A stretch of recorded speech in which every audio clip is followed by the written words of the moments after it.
Bienvenidos a esta nueva transmisión de Cápsulas de Fe. Una vez más, nuestro propósito es poner palabra en su vida, animarle a seguir adelante, fortalecerle en su fe, puesto que estamos en una peregrinación donde el tiempo corre y la venida del Señor se acerca. Quiero dejarles una palabra del libro de Esther. Libro de Esther, ese pequeño libro que está en el Antiguo Testamento. En el capítulo 3, versículo 8, dice la palabra del Señor: y dijo Amán al rey Asuero: hay un pueblo esparcido y distribuido entre los pueblos en todas las provincias de tu reino, y sus leyes son diferentes a las de todo pueblo, y no guardan las leyes del rey, y el rey nada le beneficia el dejarlos vivir. Entonces, si place al rey, decrete que sean destruidos, y yo pesaré 10,000 talentos de plata a los que manejan la hacienda, para que sean traídos a los tesoros del rey. ¿Ve usted qué momento tan preocupante para la vida de Israel? Para este tiempo, hacía unos 80 años, 70 años atrás, había regresado un gran contingente dirigido por Zorobabel de regreso a la tierra prometida después del cautiverio. Pero una gran cantidad de judíos se han quedado de alguna manera cómodos en la tierra, en el territorio del imperio medo-persa. Han creado que se haya un patrimonio, tienen sus casas y han hecho un estilo de vida. Por decir que miles y miles de ellos pues habían nacido en ese cautiverio, no conocían la tierra prometida, no conocían sus ancestros y habían perdido parte de su identidad. Y cuando han quedado esta gran cantidad de judíos todavía en el territorio del cautiverio, se suscita una situación bien terrible. Amán, uno de los hombres importantes, prominentes del reino, ha llegado donde el rey para malinformar, para desacreditar al pueblo de Dios y decirles que esta gente tienen leyes diferentes y que por lo tanto no deben de vivir, y que representan una amenaza para el imperio persa, y que por lo tanto él pagaba 600 piezas de plata, disponía un capital, 10,000 piezas de plata, para pagar por la vida de ellos y quitarles la vida. Qué momento tan terrible. Este cuadro nos ilustra precisamente la condición del hombre cuando se aparta de Dios o cuando no está viviendo en la condición que Dios quiere que esté viviendo. Hay un portillo. Israel en este momento se ha vuelto vulnerable porque está viviendo en tierra extranjera. No están en su tierra. Están bajo el gobierno de gentiles, de impíos que pueden hacer con ellos lo que quieren. Han sido vendidos a un enemigo. Y esto realmente era una situación angustiosa. Había un decreto de muerte, así como todo hombre sin Cristo está bajo un decreto de muerte. La paga del pecado es muerte. Ese es un decreto inviolable, inquebrantable. Estaban vendidos, se han vuelto propiedad de un enemigo.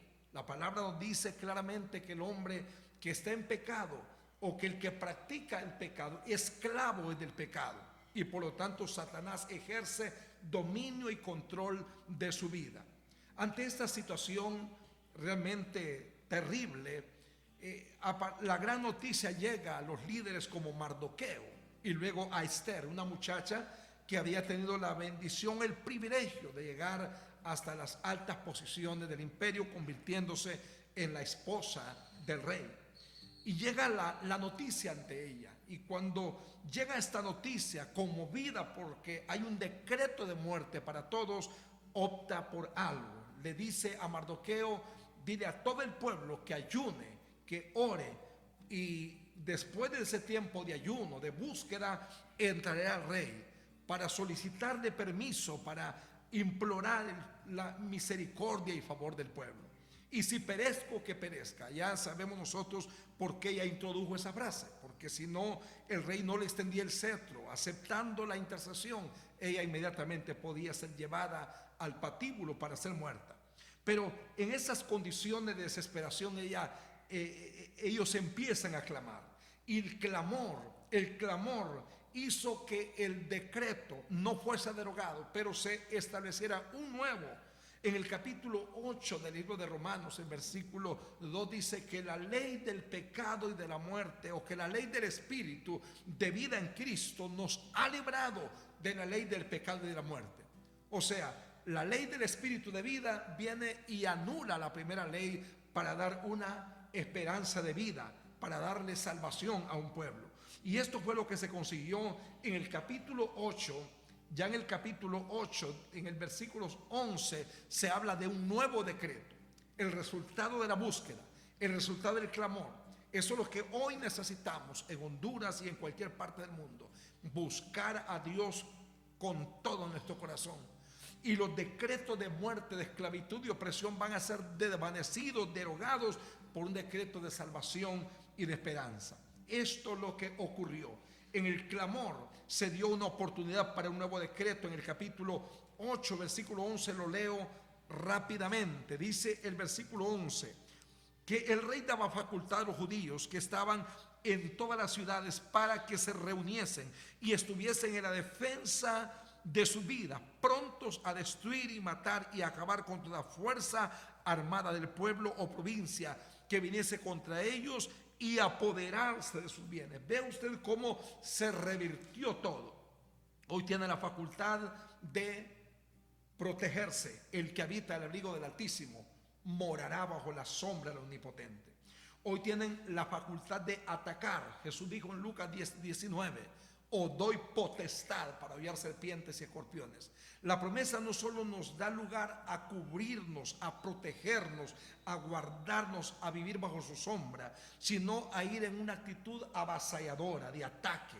Dice el Señor: le doy potestad para hollar serpientes, para tomar terrenos, para conquistar. Y número 3, el decreto incluía también apoderarse de bienes. Es decir, Dios nos ha dado la bendición de restituirnos lo que muchas veces se nos ha quitado. El Señor ha levantado un decreto de vida. La ley del espíritu de vida en Cristo Jesús nos ha librado de la ley del pecado y la muerte. ¿Por qué no tomamos esa ley? ¿Por qué no buscamos de Dios con toda la intensidad, con todo el anhelo? Y vamos a ver cómo los decretos que golpean tu familia, tus finanzas, tu vida espiritual, tu matrimonio, van a ser rotos, y el Señor abrirá una nueva puerta y un camino de victoria, de esperanza será abierto para tu vida. Queremos orar al Señor por esa situación. Oramos, Padre, en el nombre de Jesús. Declaramos que los decretos de muerte, de maldición, de destrucción se rompen, Señor, y todo lo que el enemigo había pensado hacer contra aquellos que había marcado para la ruina, todo eso se revierte en un nuevo tiempo de esperanza, Señor. Que ese diagnóstico, Señor, que es difícil cambiarlo, tú lo cambias en un diagnóstico de vida, de salvación y de esperanza. Muchas gracias, Padre, en el nombre de Jesús. Amén. Amén. Qué bendición haber compartido. Sabe, si en esta sección de cápsulas de fe usted quiere hacer su pedido de oración, algún consejo, háganoslo saber a través de los comentarios. Estaremos listos, dispuestos para atenderlo. Gracias por su amable atención. Que Dios le bendiga.